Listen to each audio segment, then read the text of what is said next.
What are you doing right now? Is it something that you really love? Millions of people at this very second are doing exactly what makes them happy.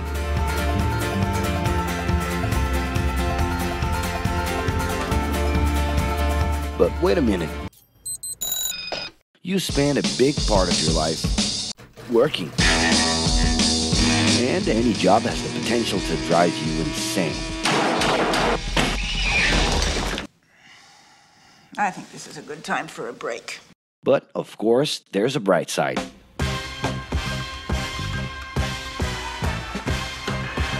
And the best thing, time off.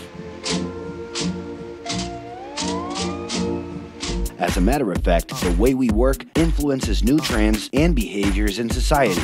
And if some things are new and different to you, and to everyone else, it's good to know that the ones who really captured the idea are those young millennials. Otherwise known as Generation Y, G, we, globalists. Okay. We know you heard about this. They represent a new workforce in the global market and have high aspirations. Half of them already have or plan to open their own businesses. Because of their digital, liquid, and collective mindset, they are affecting the way we produce and work in the future. Sounds complicated? Actually, keeping things simple was the motto that baby boomers worked by in the 60s and 70s. Rules were a lot clearer back then. The workspace was confined to the office. Responsibilities were individual-based and very specific, and you knew exactly the right time to start and finish your day. At that time, after the World Wars, the institution represented the security that everyone was dreaming about. Because of this, it made total sense to be a company man and respond well to linear and hierarchical structures. But be careful. Once you chose a career, it was a decision that would pretty much last for the rest of your life. Older workers would teach young ones because putting in long years of experience was essential if you wanted to grow within the company. Having a job would guarantee social status and was the first step towards marriage and a first kid 9 months later. Work didn't mix with personal life. No bringing work home. But baby boomers worked a lot. It's been a hard day's night. And this had to do with keeping a deep sense of discipline and honor. Day-to-day sacrifices guaranteed that the family would be taken care of, and they knew that a big payoff would come, even if it would take a while.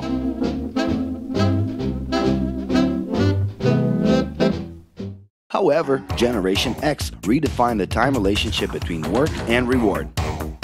Super confident, extroverted, very competitive, and doing everything in their power to achieve quick growth, these guys were always on the lookout for better offers. A profitable idea could easily put them into a leadership position based on meritocracy without taking their experience into account. As they searched for more ways to personally stand out and be professionally independent, they relied on degrees, including MBAs and PhDs, to get ahead of their competitors. Pressure, pushing down on me, pressing down on you. No man has In this more individualistic style of thinking, a nice wardrobe and a business card could help them close better deals and expand their network. Being in the right place at the right time is what would define the work schedule. Business time was extended into the happy hour. This mix between personal and professional life turned a workaholic into someone who was admirable and even sexy. In the grace of your love. The winner was whoever could get onto the board of directors in the shortest time possible I can do anything if I can just get a chance. and thus immediately live out the pleasures of this achievement. You want the money, you control the witness. I'll leave you lonely, don't monkey with the business. But today, the journey's a little different. It really seems more important to have fun on the ride than to make it to the final destination.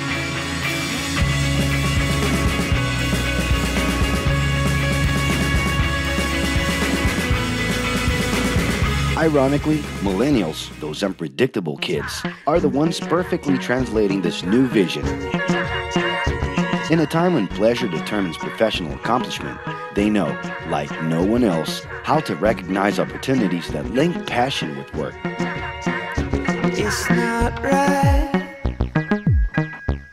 but it's now or never. The creative economy, new professions, an entrepreneurship boom, and the new collective power are painting a brilliant and never-before-seen scenario. No wonder millennials are so impatient. The speed at which they connect with the world sets the pace for their work relations. Projects that only will make a difference in the long term just don't stimulate them. And they need constant feedback so they can feel that their efforts are being recognized. So?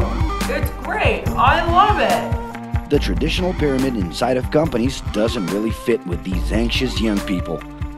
They're excited about working with older generations, but only if the relationship is on equal terms and with mutual respect. It's all about exchanging knowledge, no matter your age. Being that millennials find empowerment in discovering things on their own. It's natural for them to diversify their channels and seek out informal types of education instead of simply picking out a major. In the end, professional commitment is not just a norm. It's something that naturally comes from truly engaging experiences. Besides having a job, it's become more important to have a purpose that can be carried out in different forms at the same time. Mobility, shared workspaces, home offices, and the possibility to create your own hours make work always present, anytime and everywhere. For that reason, people with different work styles are having more freedom to tap into their talents, and even those with introverted personalities can transform their ideas into million-dollar businesses. Yes, you can stay in your pajamas as long as you maintain an updated and attractive profile across your social network.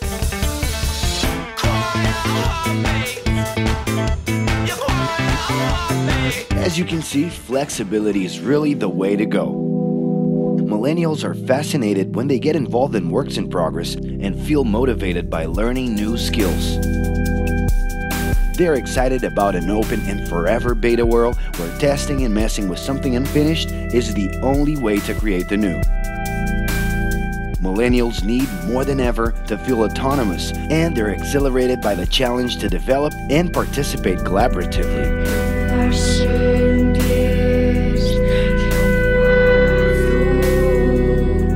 They can change direction quickly and don't let attachments hold them back.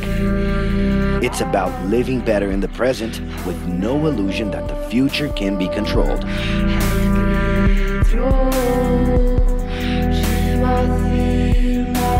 That's because of one simple thing.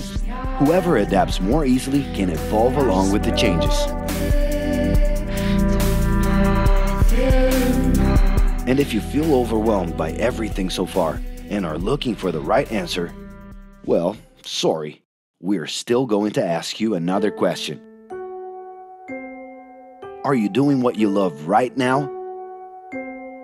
No. So start.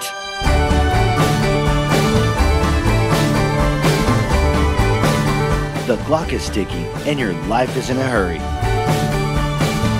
Discover your life's purpose and make it happen. Loving your work will put you in motion.